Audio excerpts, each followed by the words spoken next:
They are isolating us all. They are training us to be hopeless. They are training us to submit to them. They are training us incrementally.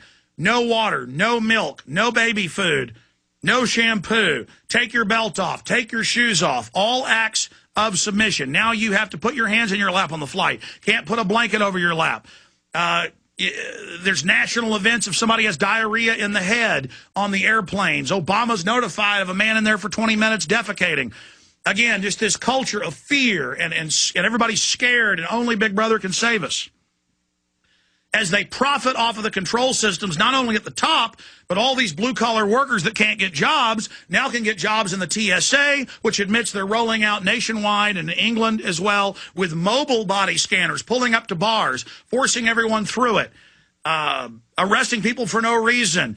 There was an Austin case a few years ago, and it goes on all over Texas, where they come into, in one case, the Radisson Hotel. The guy was a business traveler. They watched him drink 3 beers at the counter. They arrested him for intoxication when he was at a hotel, didn't even have a car. Again, all about getting us in the system, making everyone a criminal.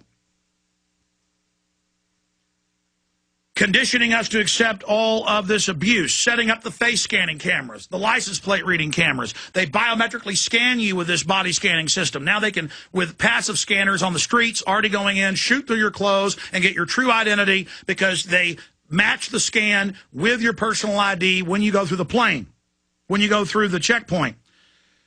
So again, mass humiliation, mass public humiliation. The TSA employees themselves, unless they've hired the most horrible criminals like Homeland Security has for their private prisons, and like the Pentagon hired jail guards with histories of rape and abuse, that came out to run Abu Ghraib and hundreds of other camps around the world who like to rape people. The sexualization of torture, that all came out. All the torture based around raping people's children in front of them. The Army's own report, General Tagumbu's own report. In fact, pull up Army's report on torture, MSNBC, General Tagumbu, put that on screen. People won't believe it. Raping children with battery acid, raping children in front of their parents. You go read the Army's own report. Okay, so we have all of that going on. We need to discuss how we boycott them, the most successful and focused way to do it. I will not be taking any pleasure flights. I never do anyways. I've never allowed my children to fly because stuff like this could happen. They could be tasered, they could be killed, anything. But you need to cut back on business, do more teleconferencing. Let the airlines know every time you don't fly, you did it because of this. Because here's the key to the legalese. They say it's a privilege to drive a car. They say it's a privilege to fly, a privilege to own a gun. All of that is a lie. In the 1920s, heavy trucks began to drive on the roads. So they went to people in New Jersey and New York State and said, don't you want a tax on these truckers making all this money? The public said, oh, yes, we don't want them making money. We're greedy. You know, they played that psychological divide and conquer tactic. And so they made truckers get a license. Then by the 50s, everybody had to get a paper license. Now they put points on it. Now they restrict it. Now it's a national ID card through the Real ID Act. Now they have a hemispheric North American Union ID card you can get to travel in North America. We're already going into this system. Commerce on the roads, they've passed laws, is a privilege to go get a commercial driver's license, not to get the regular license. But same thing with the airports. They go into the big airport companies, government paid for, government facilities with private contracts. They go to the big private airlines. Notice private aviation, general aviation, private jets, private Cessnas, Learjets, they don't have to do this. It's because of deals made with the private corporations. They gave the airlines $25 billion in 2002 as the payoff to agree to all of this. They give them billions more each year. They pay them to lobby and to accept, saying it's our policy. And the feds come in out of their jurisdiction, taking over the airports as their jurisdiction unlawfully, and make you go through all these different screening procedures and naked body scanners now.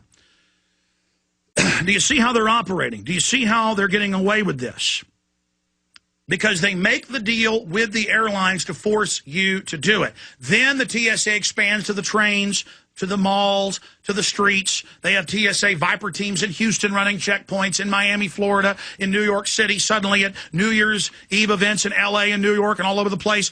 Troops, regular troops are out there, troop checkpoints, National Guard, searching people, wanding them. Just more and more conditioning, more and more bringing you into this. And remember, the Amsterdam airport had the body scanners.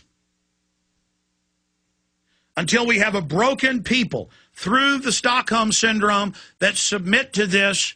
And if you'll submit to naked body scanners and knowing your family's being recorded and knowing you're being biometrically scanned, you'll put up with anything.